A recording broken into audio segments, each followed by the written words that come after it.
दुष्ट का बड़ा विचित्र स्वभाव होता है। सुनहु असंतन केर स्वभावु, भूले हूं संगति करिय नकाऊ। दुष्ट का स्वभाव सुनो, असंतों का स्वभाव सुनो। ये लक्षण बताए जाते हैं, जिनमें लक्षण हो दुष्ट है उसका कभी संग नहीं करना चाहिए।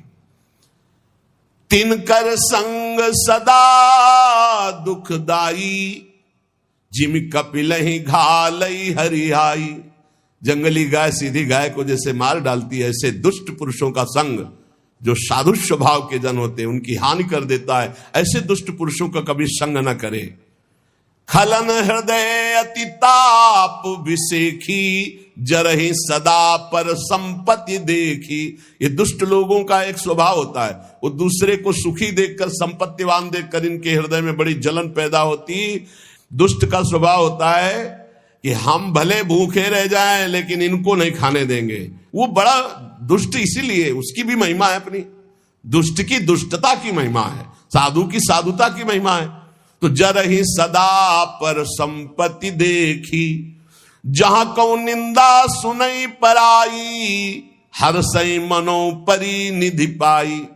ये दुष्ट लोगों को अगर दूसरे की निंदा, तो बहुत ऐसे, जैसे महाराज प्रथु ने कहा भगवान की चर्चा सुनने के लिए 10,000 कान हो, तो ये दुष्ट लोग मानो 10,000 कान हो तो निंदा ऐसे बड़े प्यार से सुनते, अच्छा ऐसा लगता है जैसे उनका राज तिलक होने जा रहा है। दूसरे की निंदा सुनने के लिए इतने उत्साहित रहते दुष्ट लोग।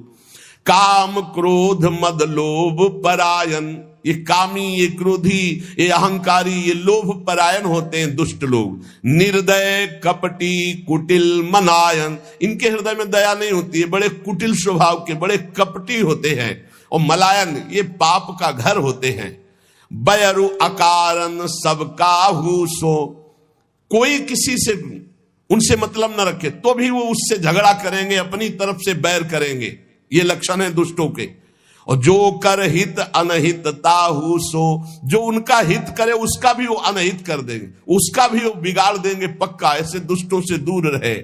झूठे ही लेना झूठे ही देना, झूठे ही भोजन झूठ चबेना, ये झूठ बोलते हैं। इनका लेना देना, भोजन खाना पीना सब झूठ से ही चलता है। बोले मधुर वचन जिमि मोरा, खाई महा आई हृदय कठोरा। ये बोलते ऐसे मीठी बात है कि फंस जाए अच्छे अच्छे। बहुत मृदु भाषण, कैसे जैसे मोर बहुत मीठा बोलता है लेकिन आहार सांप का करता है, बोले ऐसे इनका वचन तो बड़ा मीठा होता है फंसाने वाला, पर हृदय बहुत विषैला और कठोर होता है। परद्रोही पर दाररत, पर धन पर अपवाद, ते नर पावर पाप में देह धरे मनुजात। इनका स्वभाव होता है द्रोह करना है। परद्रोही, ये दूसरों से द्रोह करेंगे। परदार, दूसरे की स्त्रियों का एक काम भाव से सेवन करने की चेष्टा करेंगे। दूसरे का धन अपहरण करना, दूसरे के प्रति निंदा करना, ये मनुष्य शरीर में पापमय देह धरे हुए साक्षात ये असुर हैं, राक्षस हैं। लोभई ओढ़न लोभई दासन, शिष्णो दर पर जमपुर त्रासन, ये यमराज से भी नहीं डरते। इनका स्वभाव है लोभ ही ओढ़ना, लोभ ही बिछाना, शिष्ण और उदर, रसेंद्री को तृप्त करना, जनेंद्री से भोग करना, पाप करना और पाप से न डरना। ऐसे दुष्ट होते हैं। काहू की जो सुने बड़ाई, श्वास ले जन जूड़ी आई। अगर किसी की बड़ाई से तो अघा के ऐसे सांस लेते हैं मानो जैसे बुखार में आदमी नहीं, जूड़ी में। ऐसे इनको बुरा लगता है कि इसका अच्छा क्यों हो रहा है, इसकी यशकीर्ति क्यों हो रही, कैसे यशकीर्ति नष्ट हो, कैसे इसका सुख नष्ट हो। और जब काहू की देखें विपत्ति, तो सुखी भय मानो जग नृपति। जब कोई संकट में पड़ा हो, बड़ा दुख भोग रहा हो, तो ये ऐसे सुखी होते मानो इनको राजपद मिल गया हो। स्वार्थ रत परिवार विरोधी, लंपट काम लोभ अति क्रोधी। ये इतने स्वार्थी हैं कि अपने माता पिता को भी पीट सकते हैं, अपने परिवार का भी विरोध कर सकते हैं। ये लंपट कामी लोभी महान क्रोधी दुष्ट जन होते हैं। मातु पिता गुरु विप्र न मानहि, आप गए अरुघा लहि आनहि। ना माता पिता की सेवा, ना गुरु की आज्ञा, ना ब्रह्म ऋषियों का सम्मान। ये ऐसे नीच होते कि इनका अगर संग कर ले तो वो भी नष्ट हो जाए। करहि मोह बस द्रोह परावा, संत संग हरि कथा न भावा। ये अज्ञान के कारण सदैव दूसरों को कष्ट देते रहते हैं, द्रोह करते रहते हैं, इन्हें संत संग अच्छा नहीं लगता, भगवान की कथाएं कभी बैठकर नहीं सुनेंगे। अवगुण सिंधु मंदमति कामी, वेद विदूषक परधन स्वामी। ये अवगुण के समुद्र है, कहां तक वर्णन करें। जैसे समुद्र था ऐसे ये दुष्ट लोगों के अवगुण अथाह हैं। और ये मंद बुद्धि कामी वेदों की निंदा करते हैं, शास्त्रों की निंदा करते हैं, संतों की निंदा करते हैं, दूसरे का धन कैसे अपहरण हो, हर समय इनके यही दिमाग में चलता रहता है। विप्रद्रोह परद्रोह विशेखा, दंभ कपट जिय धरे सुबेसा। बड़ा शांत स्वच्छ एकदम वेश धारण किए होंगे, हृदय बड़ा इनका मलिन होगा। ये संतों का, ब्रह्म ऋषियों का अपमान करना, दंभ कपट हृदय में धरकर दूसरों को लूट लेना, ऐसा मुंह बना करे कि मानो इनसे भोला कोई है नहीं। बोले ये ऐसे बोलते हैं मधुर, ऐसा व्यवहार कि ऐसा लगेगा कि पक्के दगाबाज। बोले अवगुण सिंधु मंदमति कामी, वेद विदूषक परधन स्वामी। दूसरे के धन का पर विप्रदोह परदोह विशेखा, दंभ कपट जी धरे सुवेशा। ऐसे अधम मनुज खल, सतयुग त्रेता नाही, द्वापर कछुक ब्रंद होई हैं कल युग माही। बोले ऐसे सतयुग और त्रेता में नहीं थे, द्वापर में ऐसे छुटपुट, कलयुग में प्रायः ऐसे ही मिलेंगे। कोई छुटपुट हो धर्म से चलने वाला तो बात अलग है, नहीं प्रायः ऐसे मिलेंगे। भ्रमण कर रहे थे, एक जगह की बात है, एक व्यापारी चला तो उसके पीछे कुछ लग गए। इसके ऐसी सीआईडी उनको मिली होगी धन के लिए। शाम हो रही थी, वो बहुत विवेकी था। वो एक थाने पे गया, बताया मेरे पास इतना धन है, आदमी हमारे पीछे लगे हैं, रात्रि निकल जाने पर आप हमें सुरक्षित वहां तक पहुंचा दीजिएगा। जो इतना धन की बात सुनकर, उस समय ये 40 वर्ष पहले की बात, ये घटना है, ये कोई कथा हम नहीं सुना रहे, जब भ्रमण कर रहे थे तब की बात है। भ्रमण में बड़े बड़े दृश्य, बड़े बड़े अनुभव सब होते रहते हैं। उन्होंने कहा कि आप लेकर के सो नहीं सकते, आप बाहर सोइए। ऑफिस के बाहर खपरेला पड़ा था और अर्थ रख लिया और कहा सुबह हम आपको गाड़ी से सुरक्षित पहुंचा देंगे। तो उसने कहा हम कुछ भेंट दे देंगे आपको भी। कहा भेंट की आवश्यकता नहीं। वो सो गया, उसके लिए बिस्तर लगाया था।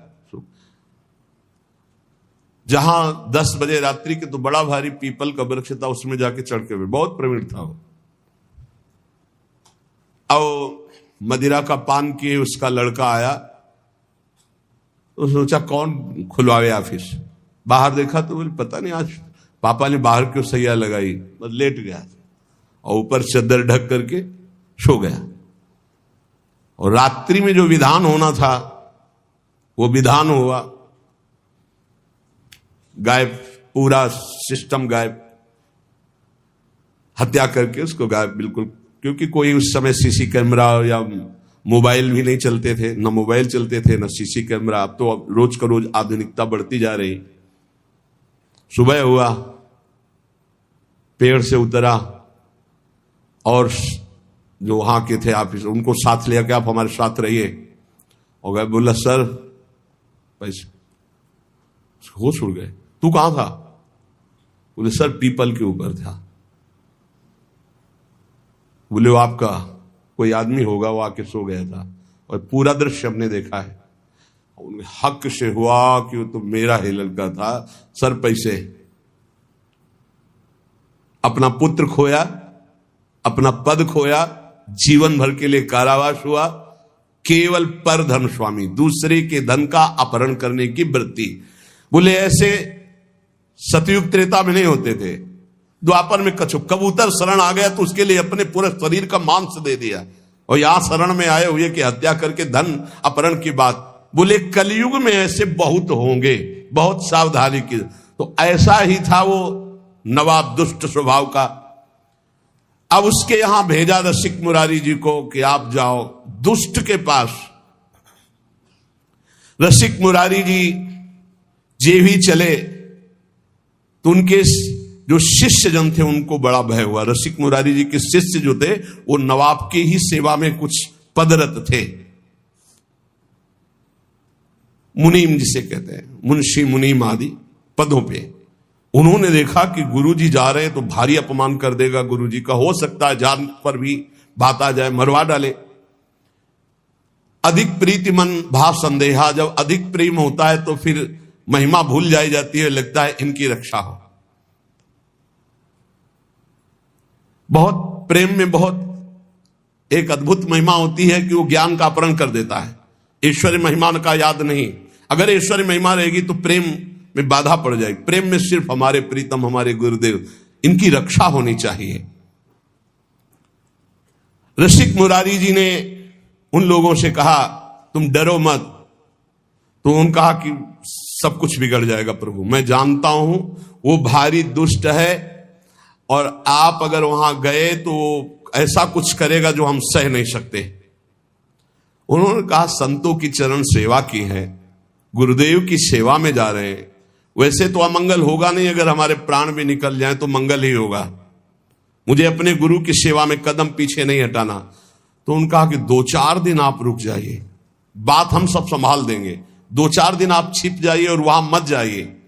रसिक मुरारी जी ने कहा कि तुम चिंता मत करो, तुम प्रेम के कारण भयभीत हो रहे हो। रसिक मुरारी जी को 3 दिन उन्होंने जबरदस्ती प्रेम से विवश करके अपने पास रखा।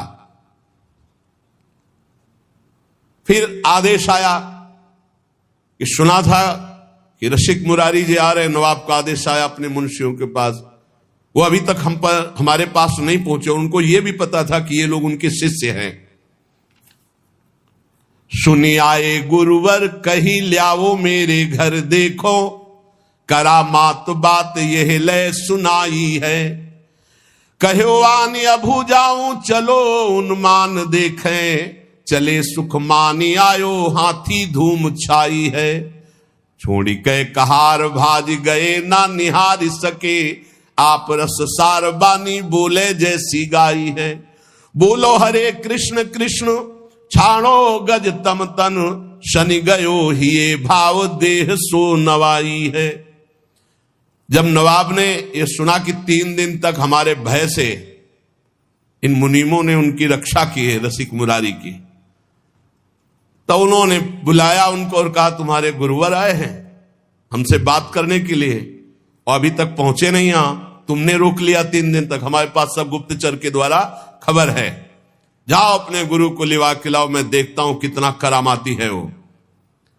नवाब ने जब ये बात कही तो रसिक मुरारी जी ने कहा कि तुम भयभीत मत हो, मैं भी देखता हूं कैसा दुष्ट है। आज तक तो हमने दुष्ट के दर्शन नहीं किए, साधुओं के दर्शन किए हैं, आज दुष्ट के दर्शन करने का हमें गुरुदेव के द्वारा, तो आज मैं देखूंगा कि दुष्ट किसे कहते हैं। तुम चिंता मत करो, उसमें जितनी दुष्टता भरी गुरुदेव के प्रताप से उतनी साधुता, तो देखते हैं आज साधुता विजयी होती है दुष्टता। उसको अंदाज भी नहीं है कि दुष्टता से बढ़कर के कितनी साधुता होती है। नवाब ने कि मुंशी जन जो है ये समझे कि बड़े सम्मान से बुला, इसलिए कहार भेजा था, पालकी भेजी थी। और सब घबरा रहे थे कि षड्यंत्र है, ये बड़ा इतना दुष्ट, ये ऐसी कैसे श्रद्धा कर सकता है। और कहार सब उसी राजा के, पालकी राजा की तरफ से। रसिक मुरारी जी गुरुदेव के चरणों का ध्यान करके बैठ गए पालकी में। वो पहले से तैयारी की गई थी, हाथी को मदिरा पिलाकर मत वाले हाथी को बार बार वेद कर गुस्सा कर दिया गया था। कहार वहीं पालकी सामने ले गए जहां मत वाला हाथी आ रहा था, दहाड़ता हुआ, चिघाड़ता हुआ, पालकी छोड़ी और भाग गए। हाथी के सामने कोई टिकना, पर आप बिल्कुल विचलित नहीं हुए, बड़ी चेहरे पर शांति है, कोई भय नहीं, मुस्कुराहट है। हाथी मतवाला चिघाड़ता हुआ आ रहा है, महावत बार बार अंकुश कर रहा है। नजदीक गए, ऐसे हाथ फेर दिया, कृष्ण कृष्ण कृष्ण बोलो, कृष्ण कृष्ण बोलो। देखो तुम भगवान के अंश हो, तमोगुण स्वभाव धारण करके तुम हाथी योनि में हो, तुम्हारा हाथी स्वरूप नहीं, तुम तो भगवद अंश हो। ये क्रोध करना तुम्हें उचित नहीं है, ये तामसिक स्वभाव छोड़ो और कृष्ण बोलो, कृष्ण बोलो, कृष्ण बोलो। घुटने टेक दिए हाथी ने, मस्तक रख दिया रसिक मुरारी जी, और वो अपने महल की छज्जे से देख रहा था राजा बादशाह। देखते हैं ये मतवाला हाथी कैसे मारता है, ये जो आ रहे हैं इनके गुरु, देखते हैं इनमें क्या चमत्कार, क्या सामर्थ्य, आज हाथी के पैरों तले कुचलाकर इनको मार डालेंगे। रसिक मुरारी जी ने कहा कृष्ण कृष्ण कहो, कृष्ण कृष्ण कहो। घुटने टेक दिए हाथी ने, मस्तक रख दिया, ये है, और धीरे शब्दों में कहा तुम हाथी नहीं हो, तुम भगवान के अंश हो, भगवान के दास हो, तुम्हें तमोगुणी स्वभाव उचित नहीं है, तुम अपने स्वरूप में आओ। हाथी को उपदेश दिया तो हाथी घुटले टेक दिया, और केवल घुटले ही नहीं, बाहे द्रग नीर देख होए गयो अधीर आप, कृपा करी धीर कियो दियो भक्ति भाव है। कान में सुनायो नाम, नाम दे गोपाल दास, माला पहिराई गरे प्रगट्यो प्रभाव है। दुष्ट सिर मोर भूप लखी हुई ठोर आयो, पाए लपटायो भयो हिये अति चाव है।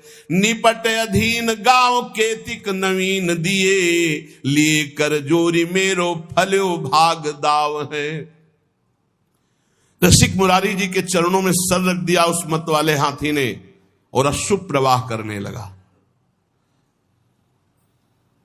अत्यंत प्रेम से ऐसे दुलार कर रहे रसिक मुरारी, और चरणों में ऐसे मस्तक रखे अश्रु प्रवाह कर रहा है।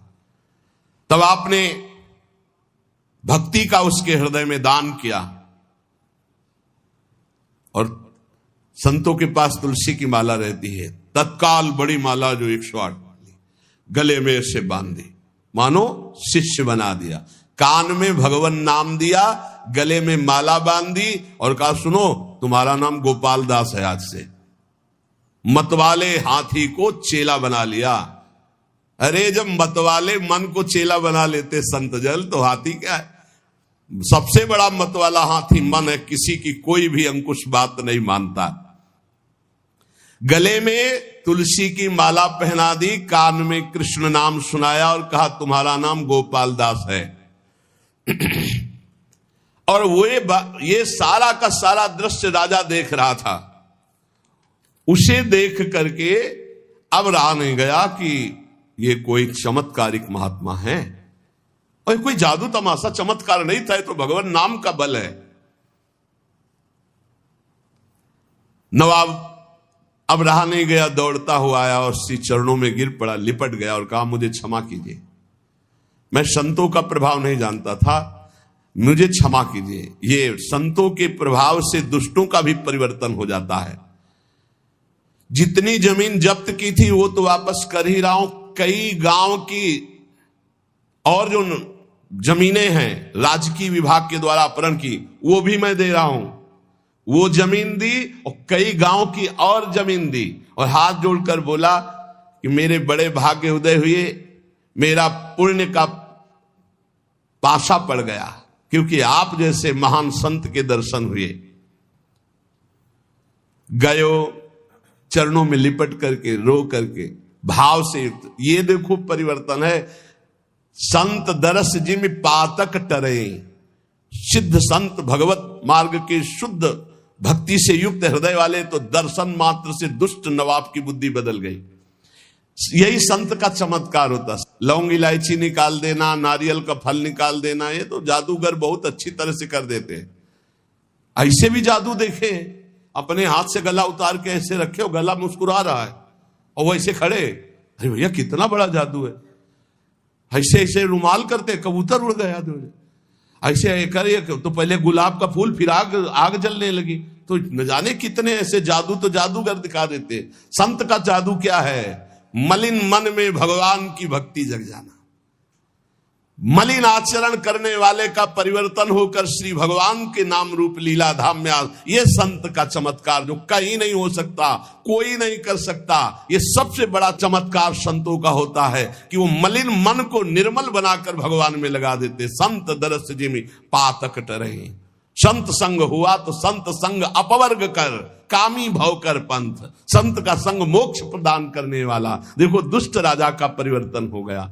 अब भयो गजराज भक्त राज साधु सेवा साज, संतन समाज देखी करत प्रणाम है।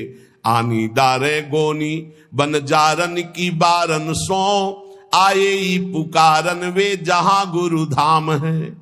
आवत महोत्सव मध्य पावत प्रसाद सीत, बोले आप हाथी सोयो निंद वह काम है। छोड़ी दई रीति तब भक्तन सो प्रीति बढ़ी, संग ही समूह फिरे फैल गयो नाम है। रसिक मुरारी जी ने कृपा करके गजराज का नाम गोपाल दास रखा, भक्त गोपाल दास। अब वो गजराज पीछे पीछे जैसे गाय के पीछे बछड़ा चलता है, ऐसे रसिक मुरारी के पीछे पीछे चल पड़ा। अब तो बड़ा आनंद, संत सेवा होती, प्रसाद जूठन मिलती गजराज गोपाल दास जी को, बड़ा भाव।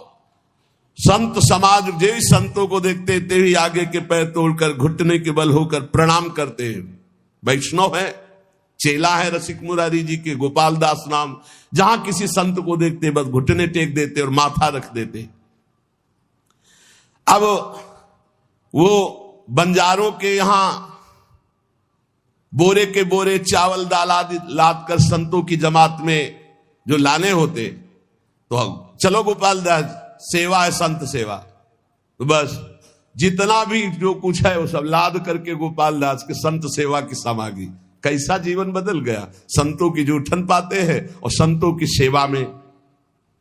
एक बार सभी बंजारे मिलकर गोपाल दास जी के गुरुदेव श्री रसिक मुरारी के स्थान पर आकर कहा, ये गोपाल दास जी हमारा माल छान जाते हैं, अब लाना एक बोरा है तो एक बोरा वहीं साफ कर दिया, उठाया और सब पा गए और एक बोरा लाद करके ले आए। तो बोले घाटा तो हमारा हो ही जाता है।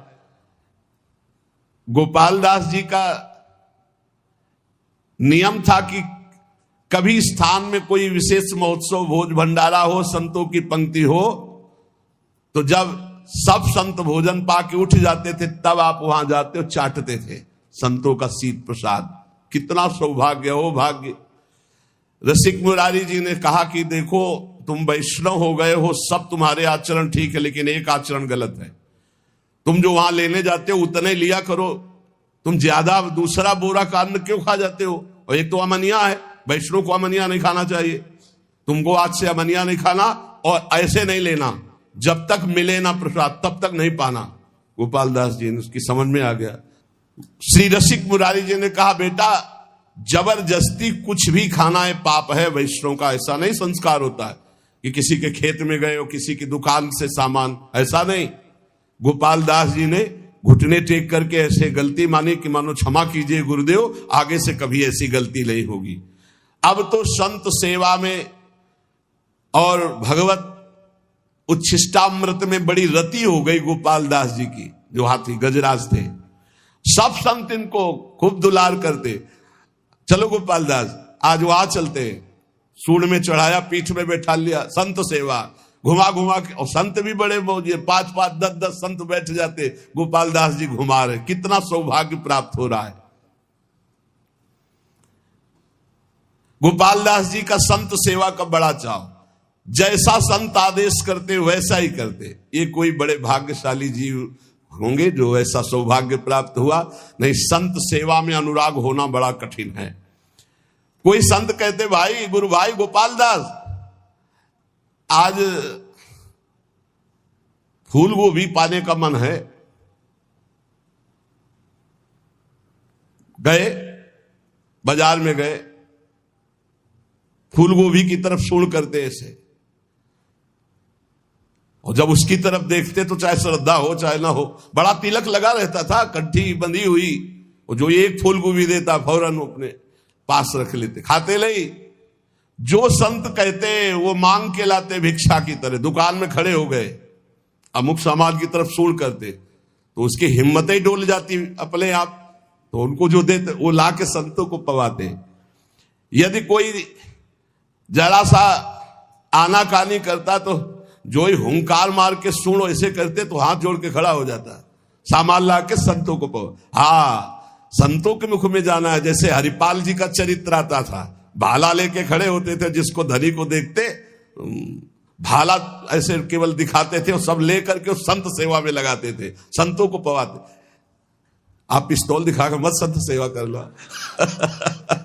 उनकी निष्ठा, उनका उस समय भाव बहुत जोर का था।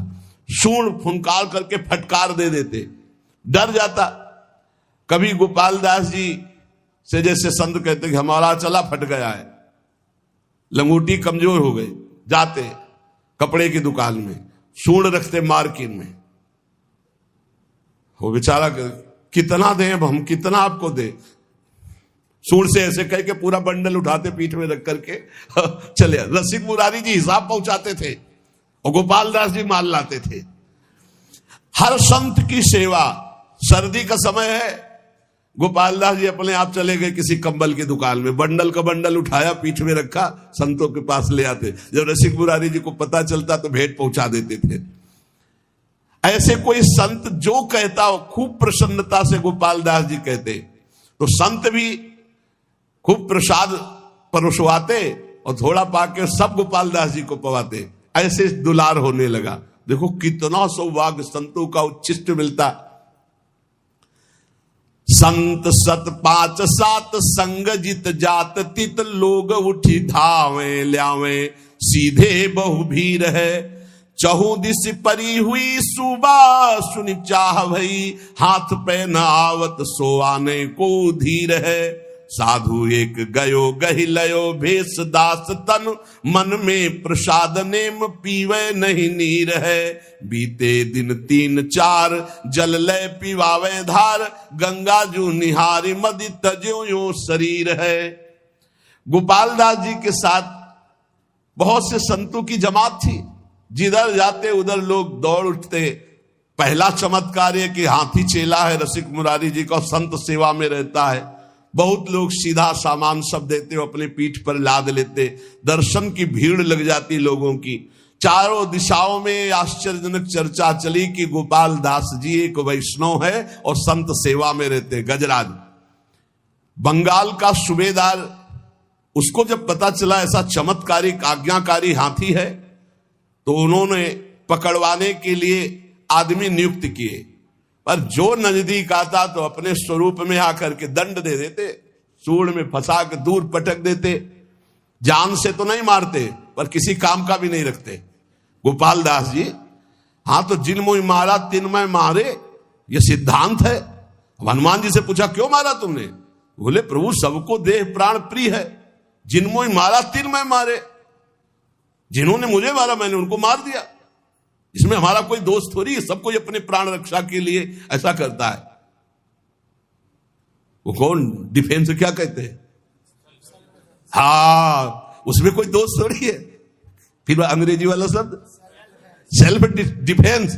हाँ, तो सेल्फ डिफेंस में गोपाल दास जी जितने आते उनको। अब जो सैनिक आए थे वो वापस चले गए लद लुद के, बोले महाराज वो हाथी पकड़ में आने वाला नहीं है, भागवतिक शक्ति से संपन्न। बहुत स्वर्ण मुद्रा पुरस्कार में रखी गई कि ऐसा हाथी बंदी बनाकर हमारे पास लाया जाए। तब उनमें से एक के दिमाग में आया कि साधुओं को नहीं मारता है, आसपास टहलते रहते। तो एक दुष्ट साधु वेश में वो केवल साधु वेश बनाया गोपाल दास जी को पकड़ने के लिए। दुष्ट था, छलिया कपटी पाखंडी, वो भेष साधु का बनाकर गोपाल दास जी के सामने आया। गोपाल दास जी ने घुटने टेक दिए। ये वेशधारी के सामने ये देखो कितना बड़ा प्रभाव। अब उसने गोपाल दास जी जब घुटने टेक दिए तत्काल उसने बंदी बनवा लिया आदमी उनके सब, और गोपाल दास जी को ले गया। वहां जब ले गया तो जल और भोजन आदि अर्पित किया, एकदम नहीं खाया, क्योंकि संतों का जूठन, भगवान का प्रसाद पाने का गुरुजी ने नियम दिया है। कई दिन हो गए न अन्न लिया न जल लिया, क्योंकि प्रसाद ही नहीं है वहां। सूबेदार के कहने पर बिल्कुल ना अन्न न जल, कुछ भी जब नहीं खाया तो सलाह ली कि क्या है, तो उनका शायद ये भगत है, इसको गंगा जी में ले जाया जाए तो शायद गंगा जल पान कर ले, नहीं तो ऐसे तो प्राण निकल जाएंगे, काफी दिन हो गए कुछ खाया पिया नहीं। तो जे भी गंगा जी ले गए तो गंगा की जलधारा में खड़े हुए वो गुरुदेव का ध्यान किया, अपने शरीर को छोड़ दिया।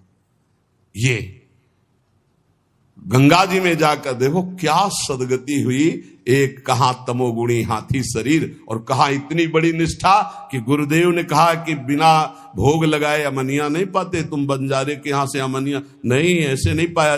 उस दिन से छोड़ दिया था, जल और प्रसाद ही पाते जो भगवद अर्पित, अन्यथा नहीं। अब वहां कहां भगवद अर्पित वैष्णव का मिले, इसलिए जब उनको विचार करवाया गया कि वैष्णव शायद ऐसे ना पिए तो गंगा जल तो पी लेगा, भगवान का चरणामृत है गंगा जल, तो गंगा जी में ले गए तो वहीं खड़े होकर गुरु जी का ध्यान किया और जोर से पुकारा कृष्ण और अपने शरीर का त्याग कर दिया। अर्थात भगवत प्राप्त महात्मा की जो सदगति, वही सदगति गोपाल दास जी की हुई।